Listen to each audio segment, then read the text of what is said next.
Hello crafty friends, welcome back to my channel. Today I'm coming on with a short tutorial on how to make my beaded tassels.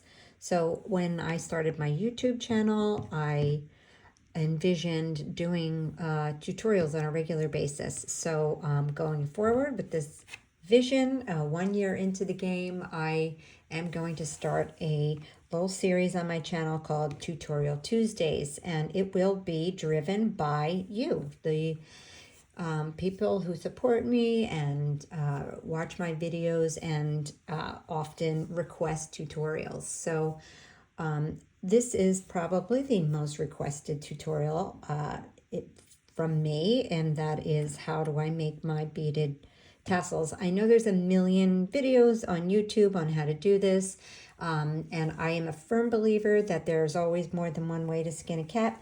So this is the way I do it, and it's not the best way, it's not the right way, it's the way I do it. And I like the way mine turn out for the most part. I do struggle a little bit with my fingers, but I am going to share with you now how I create these tassels. So in front of you, I have a couple that I have already created. I'll start on the right. This one I was on the spine of a Prima Luna collection Halloween mini album, and it's made from super soft chenille yarn and some beads, and I had put it on a bulldog clip or whatever you want to call this, so that I didn't have to poke a hole in my spine. So that's one, and I'm showing you these because I just want you to see that there's many different materials you can use and different ways you can put them together. This is like a Halloween inspired, no, excuse me, Valentine's Day or love inspired tassel that I created. It's pink, black, and white. I just made this in take one of this video. So it's made from embroidery thread and some very special beads. And I didn't have any gold lobster claws clasps to put on, so for now I just have an O-ring. And so that's another one. These I created to match my Minte Marion Joy collection, and it's predominantly mint, red, and pink and white. So you can just get really crazy with your beading or whatever materials you choose to use. This one is like a pink, red, and white snowflake, and I put a plastic lobster claw clasp at the top. So just to give you an idea, this is what we're creating here today. There's many different ways you can do it. Like I said, this is the way I do it. I predominantly make embroidery thread tassels, and I use them in lieu of a beaded dangle, because I'm not so great at making those. So this is an example of a like a little cocoa pocket that I created, and I put one of my little beaded tassels on the side. Some people may put a dangle there. It takes me a very long time to create a dangle. These I can whip out in just a few minutes. So this is super cute, little gingerbread guy, and in just using all the colors that were in the little cocoa pouch. So anyway, that's how I use them. You can put them on the front of your bags, totes, and jelly totes, and your packaging for swaps and happy mail. And also on your mini albums or your junk journals. Actually, they're great on junk journals too. So I'm going to start with the embroidery thread. You don't need to spend a lot of money on embroidery thread for these. I know it can get pricey if you buy them one at a time at Michael's and you get the really good high polished cotton, satin cotton ones. It could be like $2.50 per package, but this package I found $3.50 for 36 bundles. So like I said, you don't need to spend a lot. You can also buy them on Temu or AliExpress. So basically you're just gonna start out with one of these bundles of embroidery thread, and don't take the things off because you don't want your threads getting all tangled. This is what makes it so easy. You find the center, you take another piece of embroidery thread, either in the same color that you carefully take out of this so that it doesn't mess everything up, and you're just basically going to tie a knot. So that's step one. We're going to tie this knot, and I am all thumbs, which is why I did not really want to do this as my first tutorial. But bear with me. I really do hope this to be an ongoing thing for me on Tuesdays, to do just a short tutorial. This one may be a little bit longer because it's a little bit more involved. So that's step one. So okay, you tie that knot, and then you can take off your little paper holders. You do not want to cut this yet, and you'll see why when we get to the next step. So I love to overthink everything, so I've already gone ahead and picked out some beads. I'm thinking of a pink gingerbread theme. This usually takes me the longest amount of time picking out what I want to put on there. But these are dainty.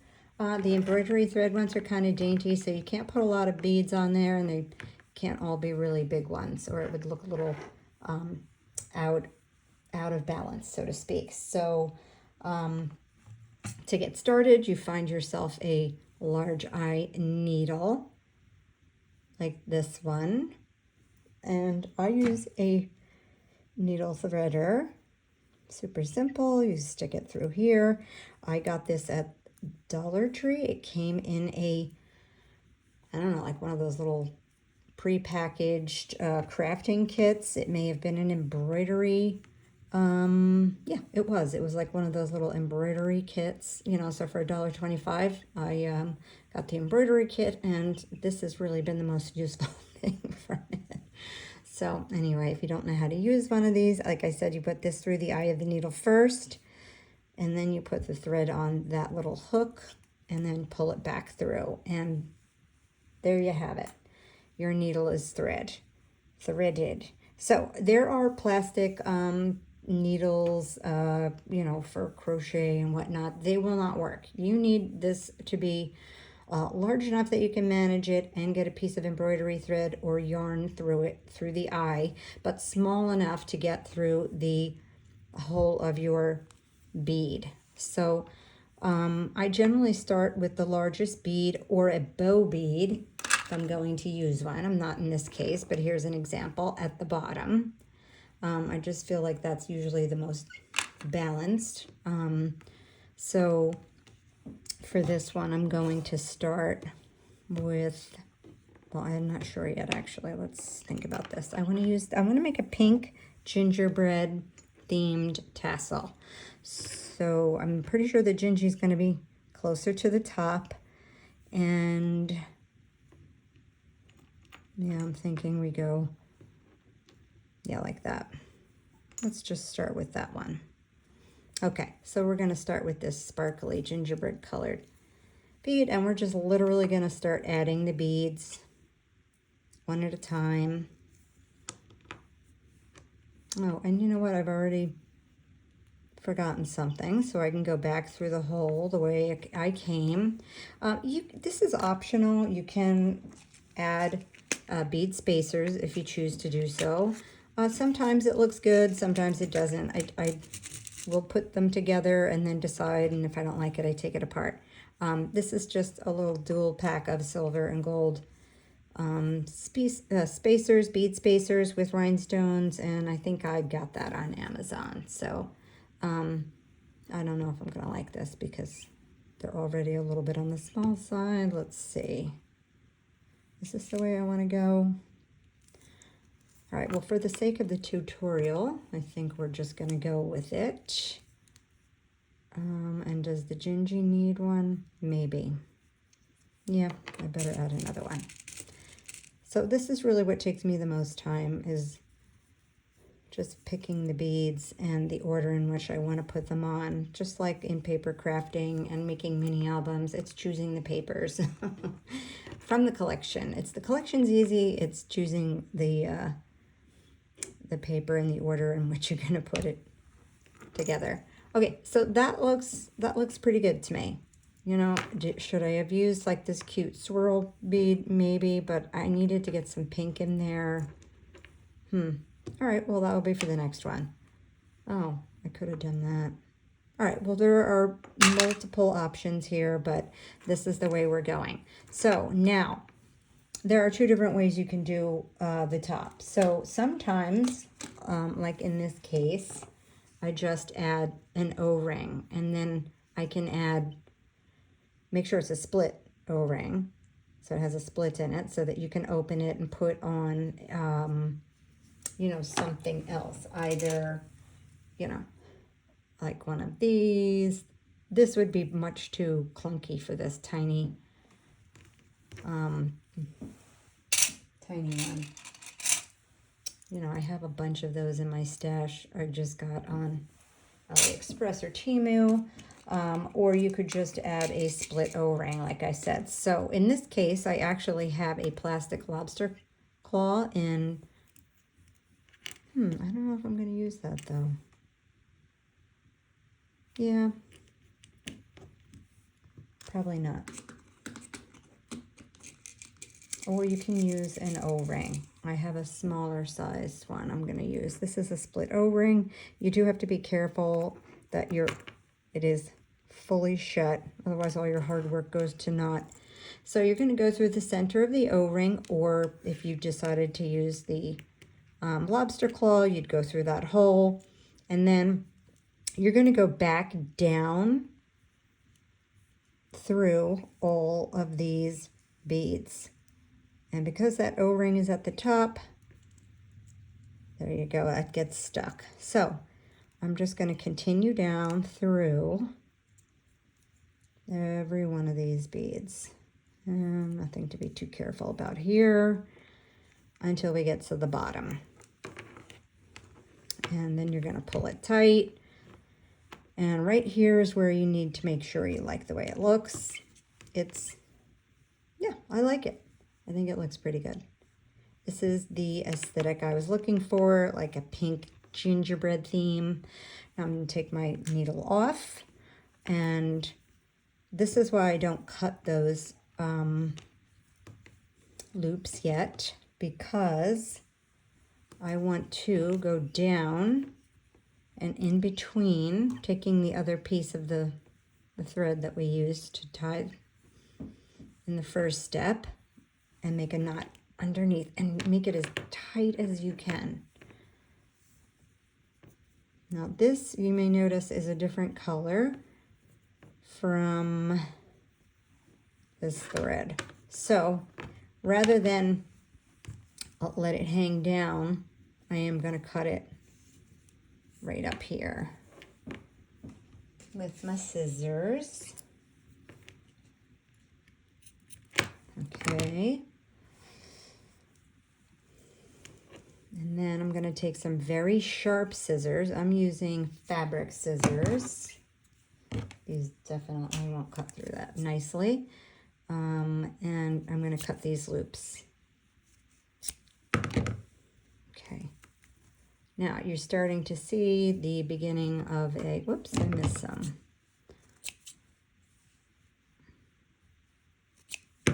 Of a tassel. So cute. Now, you could leave it like this if you wanted. This takes a little zhuzhing. You want to cover up the split there that we created by tying the knot underneath. Okay. I think that looks okay. And then if you want to, you know, tie this right here, you can. I tend to use thread, but you could also use like this. Actually, you know what? Maybe I will use this pink just to add another little piece of pink in here. So, to do this, I am Just going to take this pink embroidery thread and I am going to tie a knot.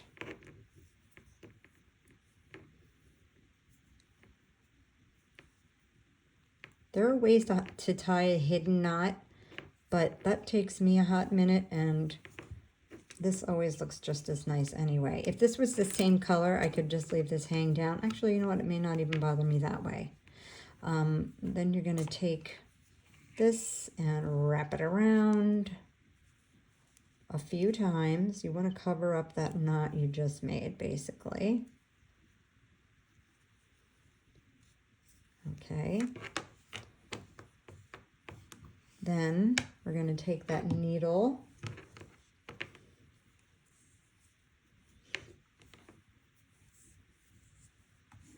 and thread it with this again.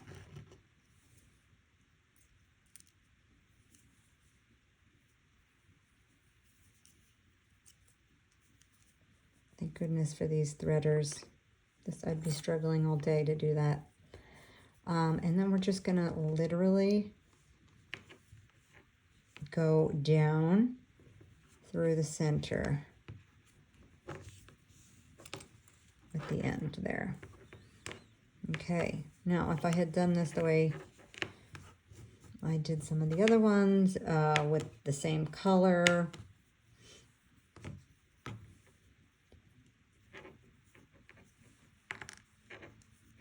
this wouldn't be a big deal. You could just leave these hanging, but this is going to take a little finagling, so to speak, just to,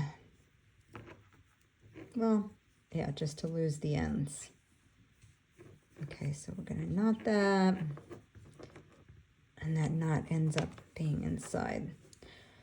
And you could take the needle and run it back through and then just cut it as close as you can. But for the sake of time here, I'm not going to do it that way. I'm just going to trim these really close.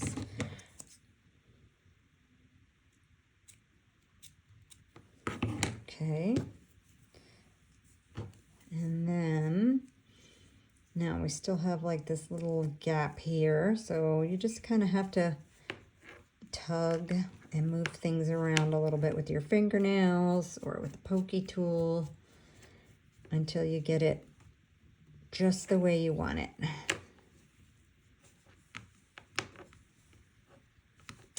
And honestly,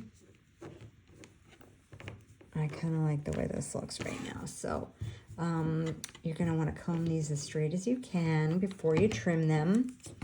And it helps to use a grid, because we always think we can cut straight and it's never straight, at least it isn't for me. So I am going to just trim that like that.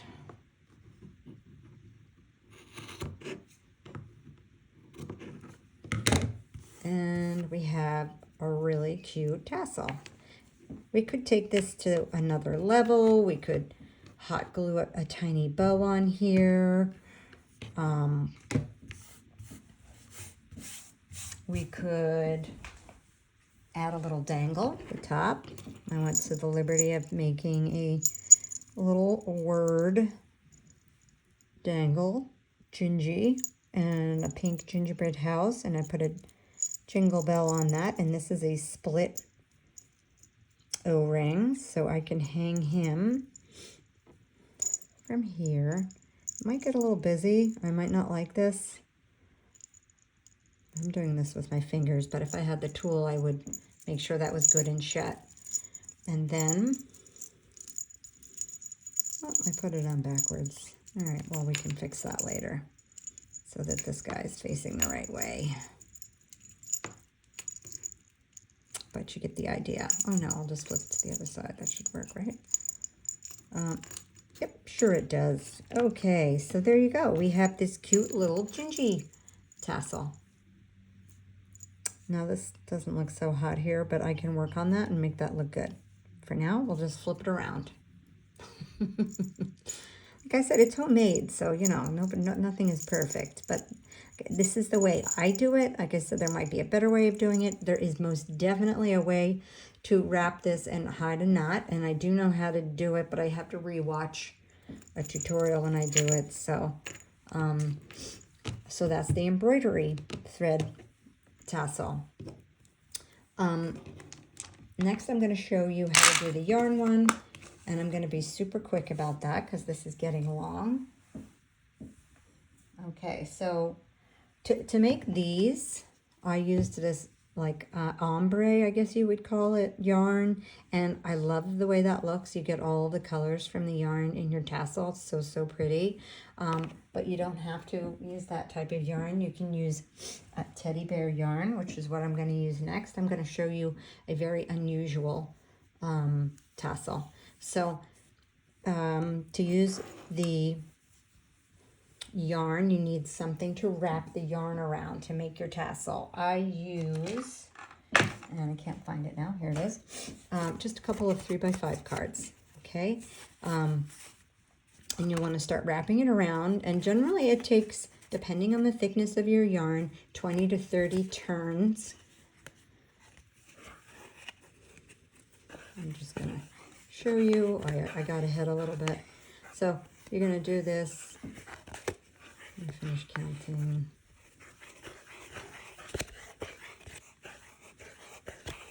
Okay, that's 20. So if that doesn't seem like it's going to be thick enough to you, then you can go around some more. If it's too much, you can use less. So that's how you do that. And then you're going to cut a length of this yarn, and you're going to put it underneath here and tie your knot, and then slide it off. Okay, so then you're going to have something that looks like this. Okay, I went ahead, like I said, just for the sake of time. I did not cut the loops yet. I did go ahead and do something special on this one, just because that was tedious, but I wanted to show you some other options. And now, you might think this thread is too thick to get through that little needle, but believe it or not, it is not. So we're going to go ahead and make a Halloween tassel for some happy mail I'm sending out. There you go. We are going to thread this needle, and instead of using beads this time, we're going to use felted balls. I purchased some really fun shaped felt balls. Well, no, they're really felted shapes from an Etsy seller who I will link in the description bar down below. And you can make a garland out of these. I did make a garland for the host of a Halloween swap I participated in out of these, and it turned out super cute. She has all kinds of different shapes and not just eyeballs and candy corn. She has ghosties. She had a cauldron. She had a witch's hat. But I did make one for the swap as well, a tassel, felted shaped tassel. So I thought this would be cute. Now, the needle easily goes through these felt shapes, but it's hard to get through the other side because the eye of the needle, obviously, is thicker than, or wider than the pointy end. So we're just going to do this in the exact same way we did our other tassels, but this time I'm going to use felt shapes. I'm going to just eyeball the center, pun intended, pull through. Oops, almost lost my thing, and I'm going with like a green and purple theme here, so I think I'm going to put this bow on next. This little black bow. That looks super cute. And then maybe this cute swirly bead. See, you can mix your beads with your felted shapes. And I think that's it. I don't think I need anything else. So I'm just going to go ahead and put a purple plastic lobster claw clasp, through there. And we're going to go back down through the beads again. Couldn't be easier. It's not as easy with the teddy bear yarn, or any yarn for that matter. You just have to kind of pull it to the side so that you don't stab right through the piece of yarn, because then you'll have a hard time pulling it tight like I am right now. I think I got that one. Darn it. If that happens, you can always go back. All right, so here we go. I have a problem. Oh, no, I don't. Nope. Fixed it? Yes, fixed it. There we go. Now, we could just tie this off here instead of trying to go back down through the felt balls, and I think I'm going to do that. Okay, so instead of going all the way down, I am just going to literally, let me take the needle off first. I'm going to go around and literally just tie a knot. Make sure this is in the right place. I wanted to end it right below this bow, so I didn't have to go through the felt shapes. And just make sure you pull it really tight. And to be on the safe side, I would go around and do that one more time. So you could also do this with the embroidery thread ones, but it's just really easy to go back down through the bottom with the beads. Not so much with these felted shapes. Okay, so just cut it as close as you can. There you go. Okay, so in here, I went ahead and did something fun on this one. I threaded on some bead letters, just says Eek in the purple, and now I'm going to cut. My dog is scratching at the door to come in. There we go. Oops. Okay, I think I got them all. Nope. And now I can cut. This. I don't think I'm going to wrap this one. I think I'm just going to leave it free as a bird here. Set that aside and trim this nice and straight. And this doesn't matter if it's not too straight. Let's try and pull this into the front. And there you go. There's an alternative to, I will just trim these a little bit more. This is not exactly pretty.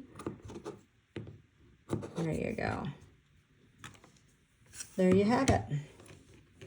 There's another type of tassel. So I hope that was helpful to you. I hope I wasn't too confusing. I'm sure I was. Please have some grace. This was my first shot at this type of tutorial. I do hope to have another video up next Tuesday as part of my Tuesday tutorial series, and I hope you'll join me for that one. If you have any questions about how to do this, if I didn't explain something well enough, please feel free to DM me on Instagram or leave a comment down below. Thanks again, and have a crafty day.